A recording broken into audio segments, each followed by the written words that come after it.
সতর্কবার্তা, আপনারা যারা গুমতির আশেপাশে আছেন সাবধানে থাকবেন।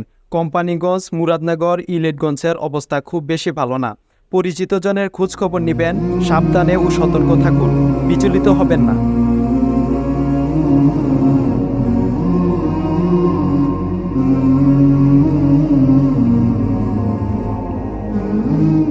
এখন আমি আছি কুমিল্লার দুঃখ গুমতি নদীর পাড়ে।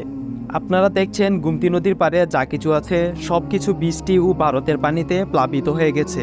প্লাবিত হয়েছে ফসল মাঠ, বসতবাড়ি, শিক্ষা প্রতিষ্ঠান এবং মসজিদ সহ অনেক ব্যবসা প্রতিষ্ঠান।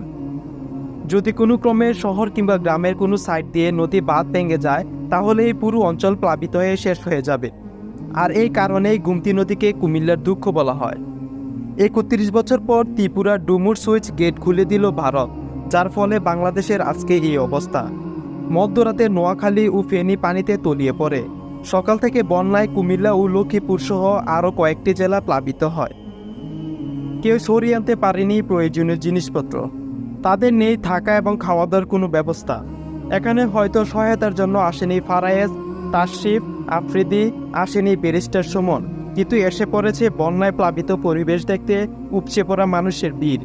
আমি আরেকটি বিষয় লক্ষ্য করলাম, দুঃখজনক হলেও সত্য যে অনেকে এখানে এসে বাহারি খাবারে মেতে উঠেছে। অনেকে বাইক কিংবা দামি গাড়িতে করে পরিবার ও আত্মীয় স্বজন নিয়ে ঘুরতে এসেছে এই দুর্যোগময় সময় টিকটক্সের ব্রিজে। যাই হোক, সকলে দোয়া করবেন এই দুর্যোগময় সময় যেন অতি তাড়াতাড়ি আল্লাহ শেষ করে দেন। আর এখানে নিউজ হচ্ছে, আপনারা বুঝতেছেন আসলে সিচুয়েশনটা খুবই খারাপ। ওই ঘরের চালের যে অংশ এটা শুধু দেখা যাচ্ছে।